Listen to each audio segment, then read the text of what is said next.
I watched helplessly as a tech giant stole my AI algorithm, but what they didn't expect was my secret plan to expose them in front of the entire industry. Stay until the end to see how I took down a $1 billion company with just one presentation. The first time I realized my AI algorithm had been stolen was on a rainy Tuesday morning in Seattle. I was scrolling through my newsfeed with a cup of coffee when the headline jumped out at me. Prism Tech announces revolutionary AI prediction system. My coffee mug froze midway to my lips as I stared at the promotional video showcasing my technology, the very same pattern recognition system I'd spent 3 years developing. My name is Evelyn Blackwood, and until that moment, I was just another brilliant but unknown AI researcher trying to make my mark in a cutthroat industry. I'd founded my startup, Nexus AI, with nothing but my savings and a revolutionary idea for predictive analytics that could transform everything from healthcare to financial markets. The algorithm I'd created wasn't just good, it was groundbreaking. It could analyze patterns across seemingly unrelated datasets and predict outcomes with 98.7% accuracy, something no other AI system had achieved. I'd been careful, patenting key components and keeping the core architecture under wraps. Or so I thought. As I watched Prism's CEO, Daniel Harrington, smugly present my life's work as his company's innovation, something inside me broke. The sleek corporate video showed the exact same visualization patterns I'd developed, the same unique approach to neural networking that had been my breakthrough. They'd even kept the name of one of my primary functions, recursive pattern analysis, which was like leaving a signature on their theft. "This isn't happening," I whispered to my empty apartment. My hands trembled as I called my business partner and CTO, Marcus. "Have you seen it?" I asked the moment he picked up. "I'm looking at it right now," Marcus replied, his voice tight with anger. "It's our system, Evelyn. They've stolen everything." "How? How did they get access to our code?" My mind raced through possibilities. A security breach, corporate espionage, or worse, someone from our small team of 5 had betrayed us. "Remember that venture capital meeting last month? With Vantage Partners?" Marcus's voice lowered. "Harrington sits on their board. They must have passed our pitch deck and technical documents to Prism after we declined their offer." The memory flashed back clearly. We'd met with Vantage Partners, who had offered to invest $5 million for a 51% stake in our company. When I refused to give up controlling interest, they'd walked away, seemingly respectfully. Now I understood their game. They never intended to invest. They were just mining for ideas to pass to their golden goose, Prism Tech. Prism wasn't just any competitor. With a market cap of $87 billion and offices in 12 countries, they were a tech behemoth that could crush us with their legal team alone. Harrington had built his empire by acquiring smaller companies and their innovations, sometimes legitimately, often not. "We need to call our lawyer," Marcus said. We did, and the news wasn't good. While we had patents on certain components, proving algorithm theft would be nearly impossible without access to their source code. A legal battle would cost millions we didn't have, and could drag on for years. By the time we got anywhere in court, they'd have established market dominance, our lawyer explained gently. The best realistic outcome would be a settlement with an NDA that silences you forever. That night, I barely slept. I paced my apartment, rage and helplessness battling inside me. By morning, that rage had crystallized into determination. If I couldn't win in court, I'd find another way. "We're going to expose them," I told Marcus when he arrived at our small office space. "Publicly and undeniably." "How?" "Their PR team will bury anything we put out." I smiled for the first time since seeing that headline. Tech Summit is in 6 weeks. Prism is scheduled to unveil their breakthrough there. We're going to be ready. Tech Summit wasn't just any conference, it was the conference in our industry. Every major tech publication, investor, and industry leader would be there, and I had just formulated a plan to turn it into Prism's worst nightmare. The next 6 weeks were a blur of 18-hour days. While continuing to run our struggling startup, Marcus and I worked on our counterstrike. First, we needed irrefutable proof that Prism had stolen our algorithm. I called in a favor from Dr. Allison Chen, my former professor and mentor at MIT. She was now one of the most respected AI ethicists in the country. I need you to compare these two systems blindly, I explained, sending her both our original code and what we could reverse engineer of Prism's system from their technical papers and demos. 3 days later, Allison called back. They're identical in architecture, she confirmed. The optimization methods, the recursive functions, even some of the variable names are similar. This isn't convergent development, it's copying. She agreed to sign an affidavit confirming her analysis, giving us our first piece of ammunition. Next, we needed to understand exactly how they'd accessed our code. I suspected our systems hadn't been breached directly. That would leave traces. The leak had to be human. I reviewed everyone who'd had access to our complete codebase. There were only 5 people: Marcus and me, our 2 developers Ryan and Tasha, and our systems administrator Keith. Keith had left abruptly 2 months ago for a family emergency, and then resigned via email. At the time, I'd been concerned but distracted with our funding issues. Now, his departure took on new significance. I paid a private investigator to track Keith's employment status. 3 days later, I had my answer. Keith now worked for a subsidiary of Prism Tech. He'd been hired the day after resigning from Nexus. The betrayal stung, but it gave us the connection we needed. Marcus managed to recover Keith's access logs, showing he'd downloaded our entire codebase 2 days before leaving. We now had a clear chain of evidence. But proving theft wouldn't be enough. We needed to show the world not just that Prism had stolen our technology, but that they didn't even understand how it worked. And for that, I needed to find a fundamental flaw in their implementation. I spent nights analyzing every demo, every technical paper Prism released about their new system. Finally, I found it. In adapting our algorithm, they'd missed a critical aspect of how the recursive pattern analysis functioned under certain conditions. Their system would fail catastrophically with specific types of input data, and I could prove it. With 4 weeks until Tech Summit, we shifted to the next phase, getting me on stage. This proved harder than expected. Tech Summit speaking slots were by invitation only, and as a small, unknown startup founder, I wasn't on anyone's radar. Marcus suggested we leverage social media, but I knew Prism could easily bury any accusations online. We needed to be in the room, face-to-face with the industry. The breakthrough came from an unexpected source. Jamie Winters, a tech journalist I'd briefed on our work months earlier, reached out for a follow-up. "I saw Prism's announcement," she said. "Their system looks remarkably similar to what you showed me." I took a calculated risk and shared our evidence with Jamie under embargo. She was outraged on our behalf and happened to be moderating a panel on AI ethics and innovation at Tech Summit.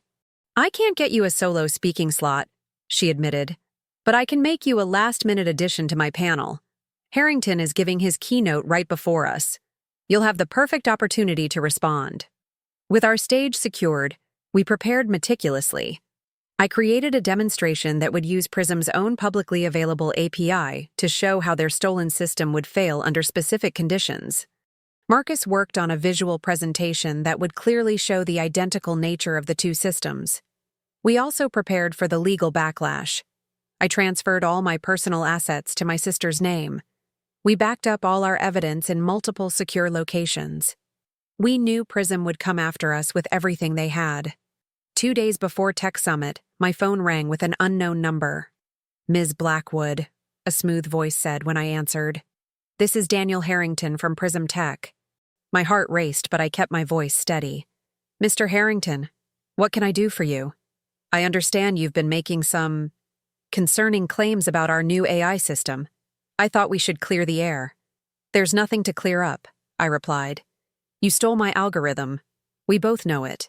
He chuckled, the sound sending anger coursing through me.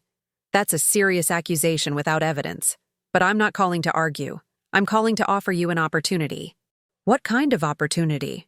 "We have an opening for a director of AI research. Salary of $1.2 million annually, plus stock options. Your team would come too, of course. Your work impressed us, and we could do great things together." The offer was tempting in its magnitude.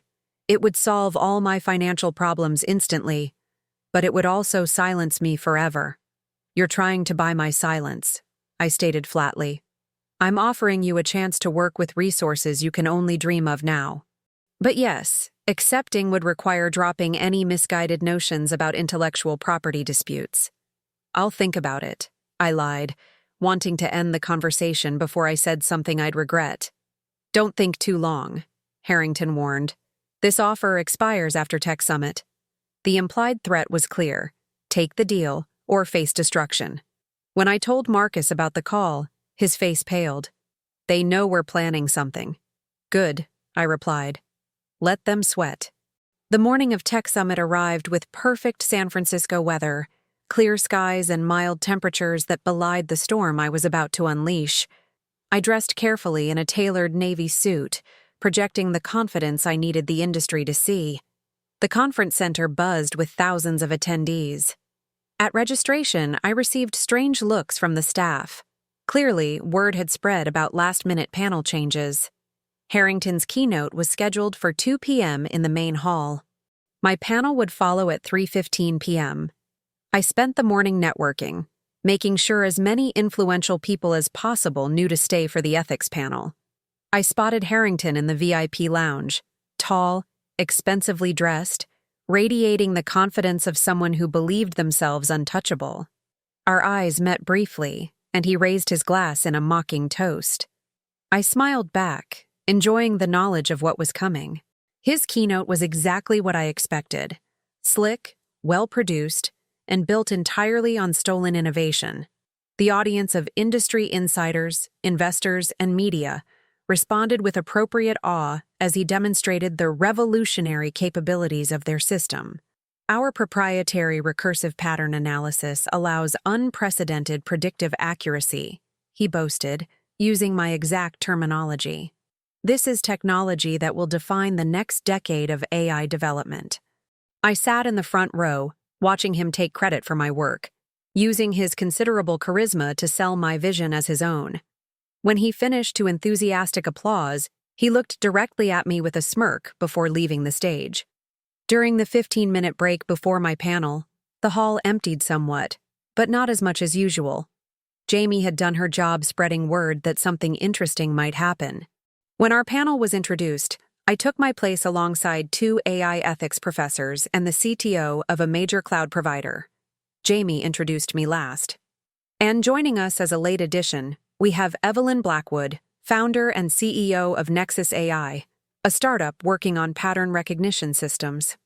As the initial panel discussion progressed, I waited patiently, answering questions thoughtfully while looking for my opening. It came when Jamie asked about ethical considerations in AI development.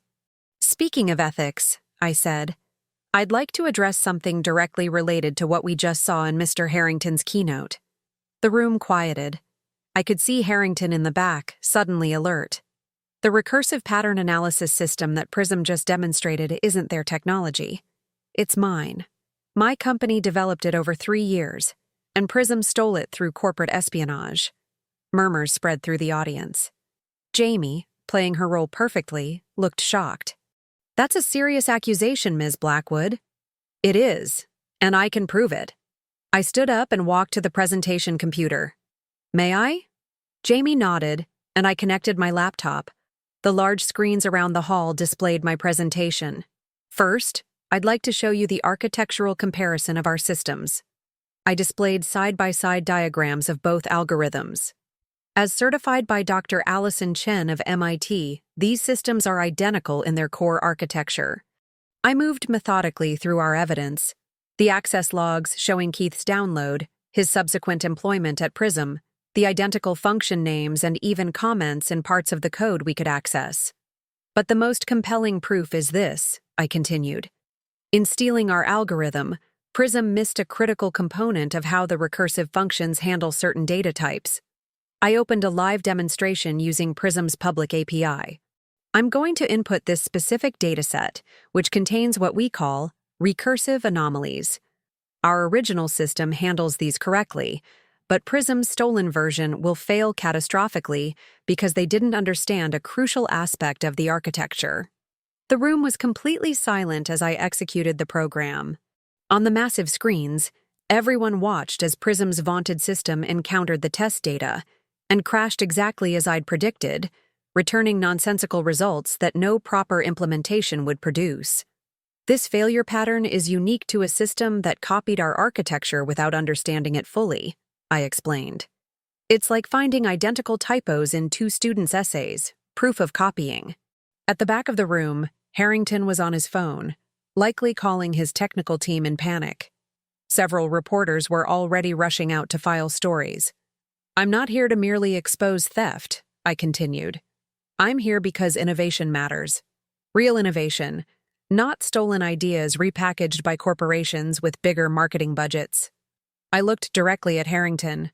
Prism Tech built its latest valuation on stolen technology they don't even fully understand. Investors, customers, and partners should consider what that means for the company's future. The room erupted in chaos. Journalists surrounded me with questions, investors huddled in corners making urgent calls, and Harrington disappeared through a side door, his face ashen. Within hours, the story was everywhere. Tech publications led with headlines like, "Startup claims Prism stole AI technology and proves it live at Tech Summit." Videos of my demonstration went viral across social media platforms. By market close, Prism's stock had dropped 27%, wiping out billions in market value. Trading was temporarily halted twice due to volatility. That evening, as Marcus and I celebrated in my hotel room with champagne, my phone rang with Harrington's number. "You've made a serious mistake," he said, his voice cold. "Our legal team will destroy you." "Your legal team can't change what happened today," I replied calmly. "Everyone saw the truth, but I'll see you in court if that's how you want to play it." The next morning, our lawyer called with surprising news.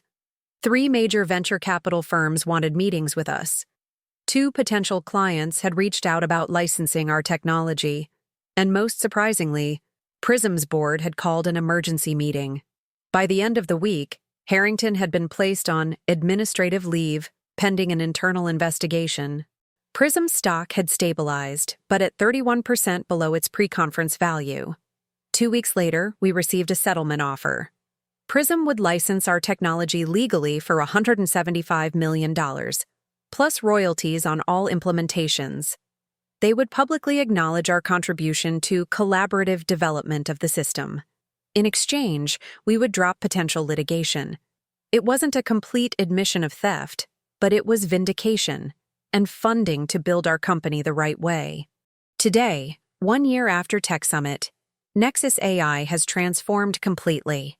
We've grown to over 70 employees occupying 3 floors of a downtown Seattle office building.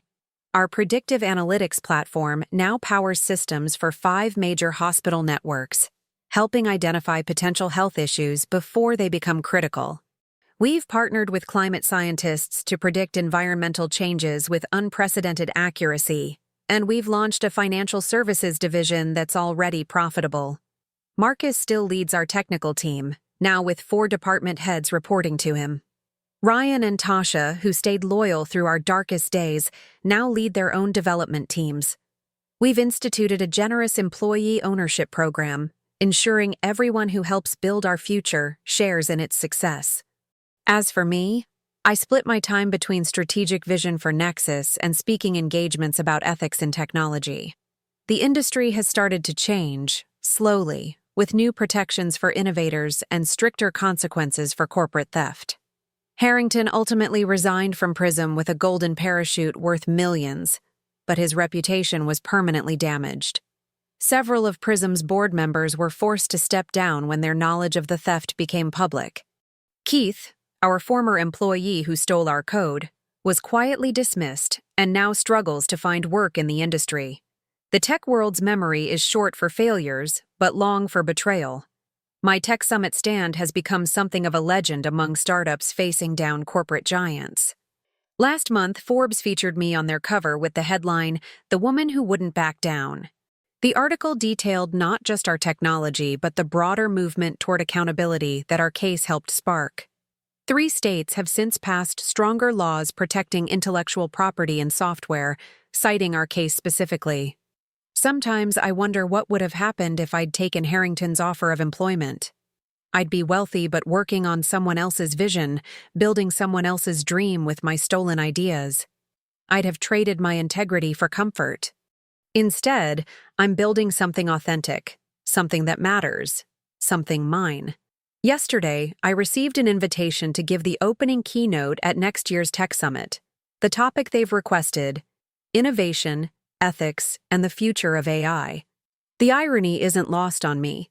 Standing on the same stage where I once fought for my company's survival, now addressing the industry as a leader, I've already accepted. After all, I have quite a story to tell, and this time I'll have the biggest stage to tell it on. Not as an outsider fighting to be heard, but as someone who changed the conversation. The way I see it, exposing Prism wasn't just about justice for one algorithm. It was about standing up for every innovator who's ever been told to accept defeat in the face of corporate power. Sometimes, one voice is all it takes to start a revolution.